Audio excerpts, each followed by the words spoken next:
Почитувани, добар ден, ги следите вестите на Канал 8.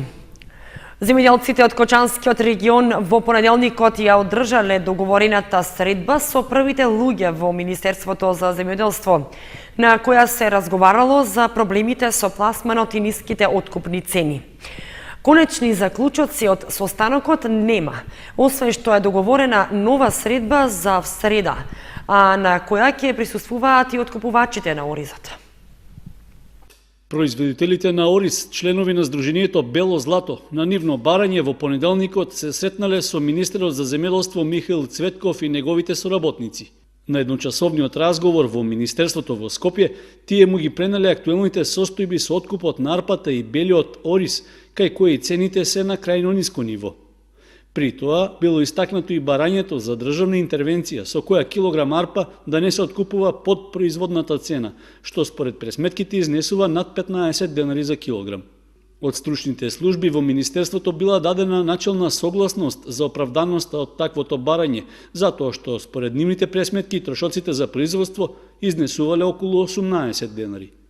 Тоа би требало да биде почетна основа од која треба да се тргне во калкулацијата на откупните цени, а за што потребно е договарање и со откупно-преработувачките предпријатија. Поради тоа, било договорено в среда да се одржи нова средба во Министерството, на која би требало да присуствуваат и представници на откупувачите, пошто ќе биде познато дали земјоделците кои произведуваат ориз ќе имаат некаква надеж за пласман на залихите од минатогодишната, но и од овогодишната реколта. Минатата недела, членовите на Сдруженијето на одржаната пресконференција рекоа дека очекуваат помош од државата. Треба да разговараме, да се најде една средина, да речеме да биде добро и за земјоделецот, пошто земјоделецот не основните работи не може да ги изврши. Во меѓувреме, во текот на денешниот ден, представници од стручните служби на ресорното министерство дошле во Кочани и на средба со представници од Сдруженијето на оризопроизводители и на независниот синдикат на земјоделците, разговарале за состојбите со ниските откупни цени. Било споменато и субвенционирањето како помош од државниот буџет. Заеднички став на присутните било дека треба да се задржи односот од 25:50 денари за килограм арпа со бел ориз, што и претходно бил договаран. Сепак останува по средбата заедно со откупувачите в среда да се види дали ова барање ќе се исполни. На обичајот за жнејување на оризот во Кочани беа презентирани новите машини за жнеење на оризот кои што истовремено ја сецкаат сламата, која што пак потоа лесно може да се заора во почвата, без популарното и со закон забрането спалување на сламата, кое што земјоделците го вршат напролет. Со воведувањето на вакви машини ќе се реши проблемот на земјоделците за палењето на сламата. Досегашните машини кои што вршија жетва на оризот не ја сецкаа сламата и истата представуваше проблем при обработката на површините за следната сезона на земјоделците. Затоа тие напролет вршеа спалување на сламата. Бидејќи таквата постапка на спалување е забранета со закон, а и како агротехничка мерка не е добра, бидејќи скоро 50% од вкупната биомаса во производството е сламата и истата треба да се врати повторно во почвата и да се заора.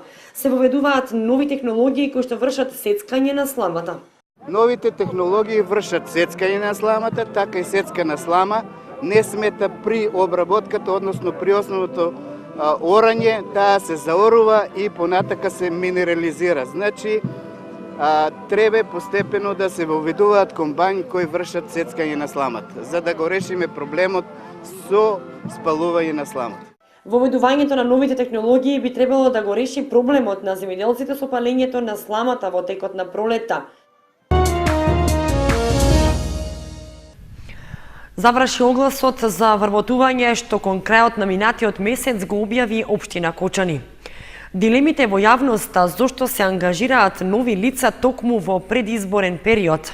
Според градоначалникот Димитровски се непотребни затоа што за вработувањата имало објективни потреби. Новите вработувања со огласот што неодамна го објави Општина Кочани и чиј рок веќе заврши, не биле партиски ангажман, туку објективна потреба. Според првиот човек на локалната власт, во општинската администрација имало уште слободни места што би требало да се пополнат. Иако е предизборен период, според Димитровски, немало потреба од кревање паника во јавноста затоа што настанале околности во кои вработувањата на неопределено време биле вообичаена и неопходна постапка.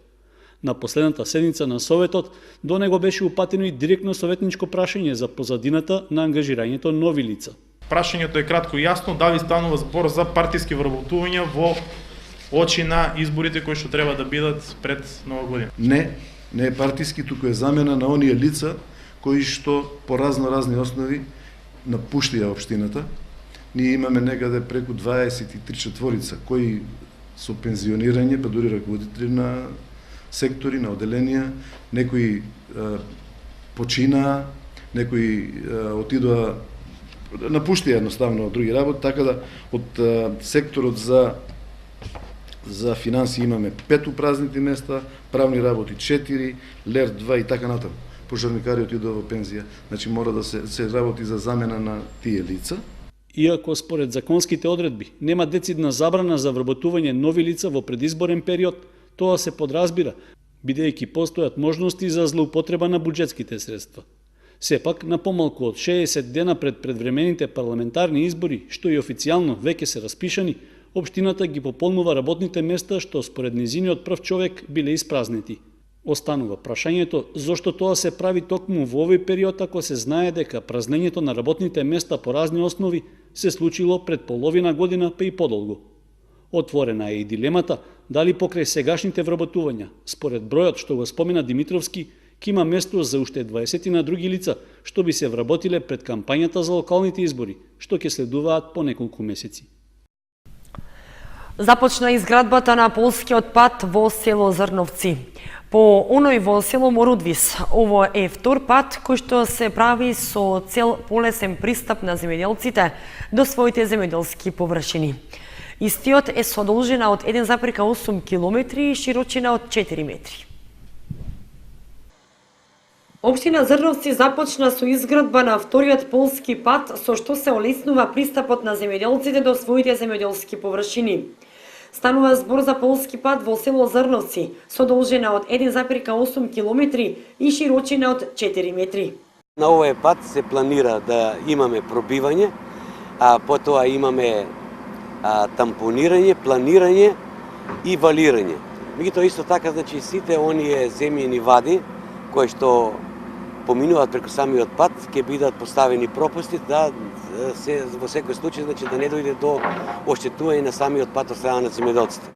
Патот, рече Станков, ќе биде од големо значење за земјоделците кои што на овој дел имаат земјоделски површини, бидејќи досега овој пат беше непроводен и обраснат со грмушки и дрвја, што пак дополнително ќе значи задржување на местното население во општината и државата воопшто. Поради тоа што навистина голем дел од младите, односно од онај потенцијал, работен потенцијал кој што требаше да ствара нова вредност во нашата општина, се наоѓа надвор од нашата општина, а меѓутоа ќе го кажам и тоа дека воопште не е точна информацијата дека од општина Зрновци се иселиле во последните 10 години, напротив се иселени многу порано, односно се иселени во време на транзицијата во Македонија кога се продадоа фабриките, односно еве конкретно во Зрновци 2002 година се продаде за другата, останаа 160 луѓе без работа, меѓутоа нивните деца не можејќи да најдат вработување, беа приморани да заминат од нашата општина. Така да сите тие информации, обвинувањата дека во последните 10 години некој се исели од нашата општина, јас категорично тврдам дека тоа не е точно. Средствата во висина од 1 милион денари за изградба на овој пат се обезбедени преку Агенцијата за финансиска поддршка на земјоделството и руралниот развој. После темелите на камбанаријата започна и интериерното уредување на црквата Свети Лука во Виница. Иако се наближува празникот на црквата, сепак осветувањето се најавува за следната година. Четворица уметници од Србија веќе 1 месец работат на внатрешното уредување на храмот Свети Лука во Виница. Интериерот на црквата постепено го добива својот духовен сјај. Фреските се претежно донации од семејства, но се уште е отворена можноста за нови спонзорства, вели отец Бранко. На дворешниот дел на самиот храм Свети апостоли Евангелист Лука го гледате дека е многу добро направен и сега внатрешниот дел храмот се украсува со иконостасот, со фреските и иконите. Се наближува празникот на Светиот апостол Евангелист Лука на 31 октомври, ќе биде делумно зографисан. Над 60% ќе биде зографисан, додека по празникот ќе продолжи и вториот дел. Уметниците кои работат зад себе имаат квалитетно образование, потврдено со долгогодишно искуство во Србија, Германија и Австралија. Завршив факултет за уметност и конзервација во Белград, мастер студии за фреско живопис и живопис. Во Македонија сме прв пат, ангажирани сме од свештеникот Бранко и владиката Иларион. Сникаме 1 месец, се е по планот. Како екипа сме 4 и оди доста брзо, но за еден светител е потребен 1 ден, но сам човек. Кога се работи екипа, се завршува за неколку сати. Освен во Србија и Македонија, имаме работено во Германија, Австралија. Зад мене се 11 цркви. Екипата со која дојдов има големо искуство, тоест има работено на околу 40 цркви. Радио сам во Австралија. Градбата на храмот Свети Лука започна во 2011 година, меѓутоа осветувањето е најавено за следната 2017, а на празникот Павловден започна и изградбата на камбанаријата.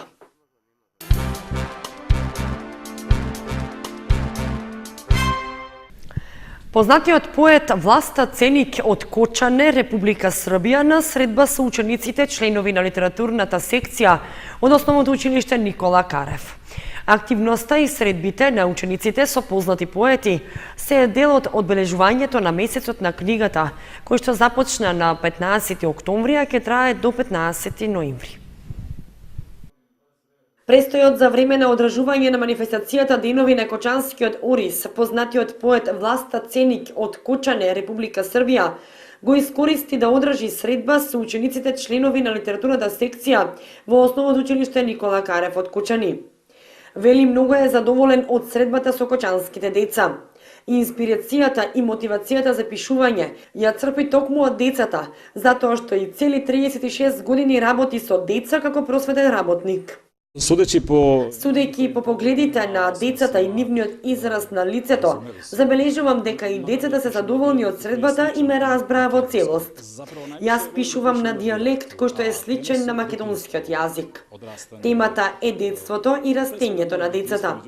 Пишувам и за моето детство, но тие приказни од минатото ги приближувам до денешните деца. Приближувам овом садашњем детету. Активноста и средбите на учениците со познати поети е дел од одбележувањето на месецот на книгата, кој што започна на 15 октомври, а ќе трае до 15 ноември.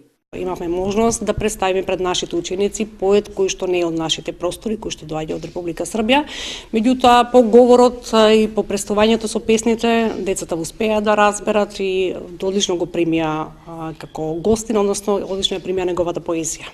Средбата е само почеток на одбележување на месецот на книгата. Секоја година се представуваат и роднокрајните автори преку литературниот клуб Копнеш, а од училиштето очекуваат дека и оваа година во организација на општина Кочани ќе успеат да доведат повторно некои од еминентните писатели на литература за деца и млади од Македонија. Средбата е дел од соработката помеѓу Основното училиште Никола Карев од Кочани и Основното училиште Вук Караджик од Кочане, општина Долјевац, Република Србија.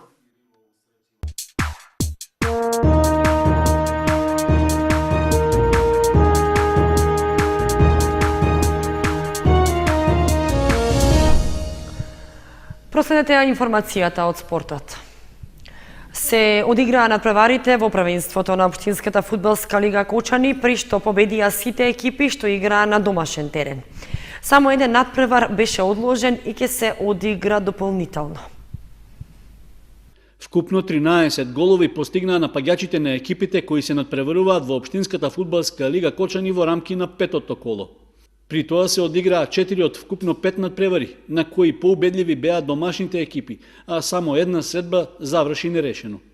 Годинава во лигата се надпреваруваат вкупно 10 екипи и според досега прикажаната игра веќе се одделуваат неколку тима во горниот дел на табелата, меѓу кои се Брегалница сениори од Делчево и Сокол Соколарци. Од оваа година во првенството се надпреварува и ново формираниот клуб Олимпик Ко 2016 од Оризари, чии фудбалери и покрајни искуството веќе се прилагодија на учеството во лигата и ги забележаа првите успеси. Во петтото коло беа постигнати следните резултати. Фудбал Старс Бирлик 6:2, Олимпик Ко 2016 Зрновка 2:1, Облешево Штрци Сокол Соколарци 2:0 и Чешиново Брегалница сениори 0:0. Надпреварот меѓу Жиганци и Чешиново 2015 е одложен и треба да се одигра дополнително. Инаку екипата на Агрос Грдовци, која иако пријави учество во Општинската фудбалска лига Кочани, во првото коло не се појави на надпреварот против Фудбал Старс, па според пропозициите доби суспензија од лигата.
Почитувани, толку во вестите на Канал 8, останете и понатаму со нашата програма.